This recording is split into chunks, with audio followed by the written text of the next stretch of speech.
What are you doing there?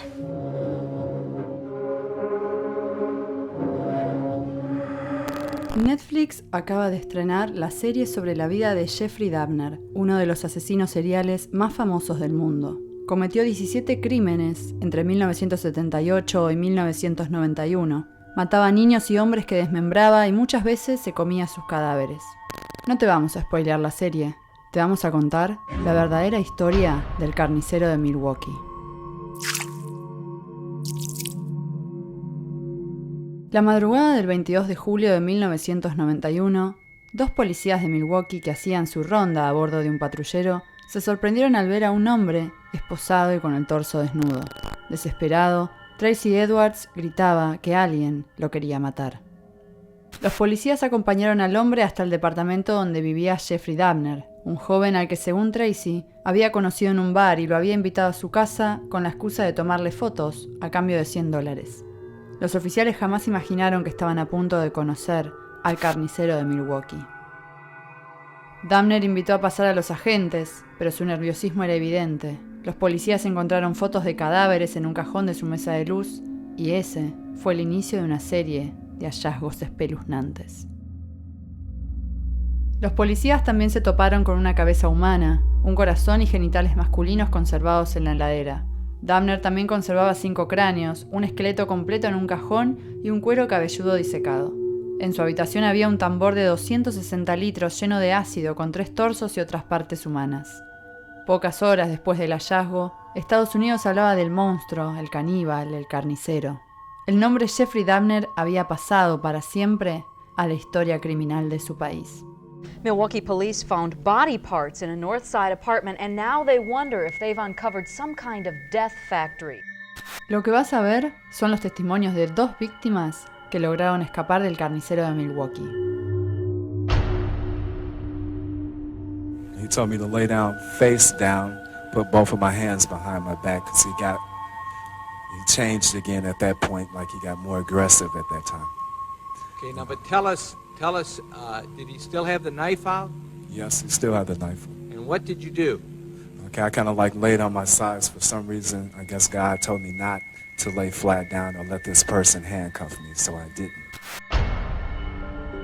My car was parked across the street. But when I tried to start it, it wouldn't start. This man came up to me, he said, "Are you having trouble?" So I explained to him I had some trouble with my car. And he said, "But I live close by. If you want, we can just go to my house, pick up my car and come back and then we'll get you going." But I was drinking the coffee kind of quickly and I finished it. I said, "Okay, let's go." And he said, "Well, just a minute." He was staring at me in a way that was scary. It was almost like he was waiting for something to happen.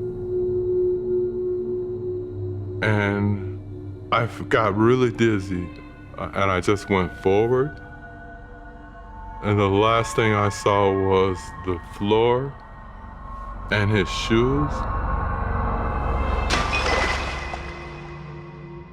Jeffrey Dahmer es un ícono de la cultura popular de los Estados Unidos.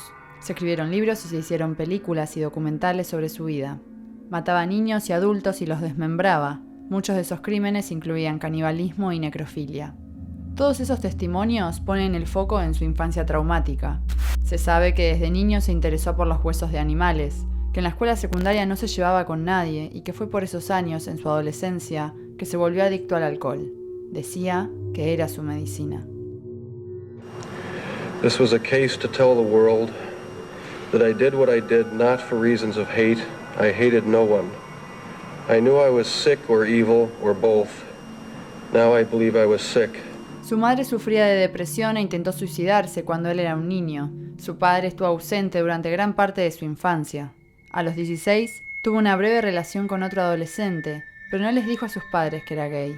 Más tarde admitió que fantaseaba con dominar a un compañero masculino sumiso y que estas fantasías habían comenzado a involucrar la disección. I think it was around age 14 or 15. Started having obsessive thoughts of violence intermingled with sex. And it just got worse and worse. Su modus operandi casi siempre era el mismo. Invitaba a sus víctimas a su casa, las drogaba, las mataba, diseccionaba los cuerpos y los enterraba o los disolvía en ácido.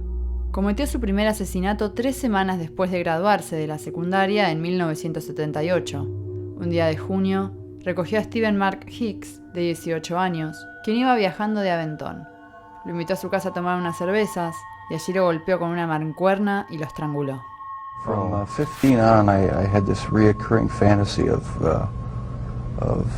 meeting a hitchhiker on the road and of taking him hostage and doing what I wanted with him.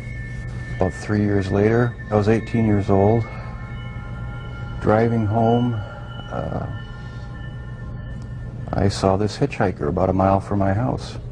Thought to myself, should I stop and pick him up or should I just keep on going?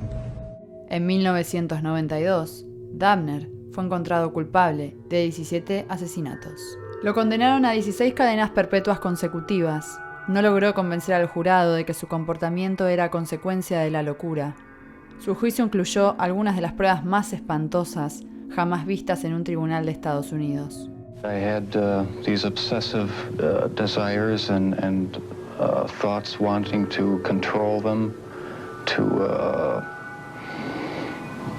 I don't know how to put it, possess them permanently. And that's why you killed them? Right, right. Not because I was angry with them, not because I hated them, but because I wanted to keep them with me. Dabner confesó que se masturbaba frente a los huesos de las víctimas que le resultaban más atractivas. 14 de sus víctimas pertenecían a minorías étnicas, la mayoría eran hombres negros. I hear screaming coming from your apartment.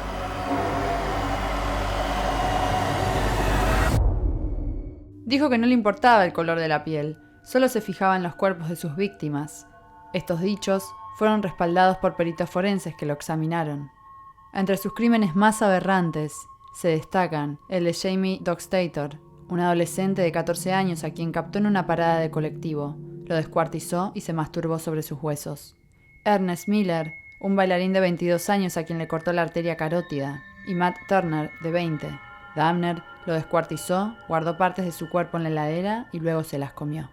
El 28 de noviembre de 1994, Dabner fue asesinado a golpes por Christopher Scarver, un compañero de prisión en la Institución Correccional de Columbia en Portage, Wisconsin.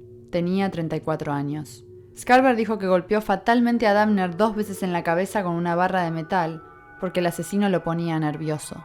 Según él, Dabner formaba extremidades cortadas con la comida de la prisión y las rociaba con paquetes de salsa de tomate como si fuera sangre. I'll just try and say I'm sorry. She gonna open your gift?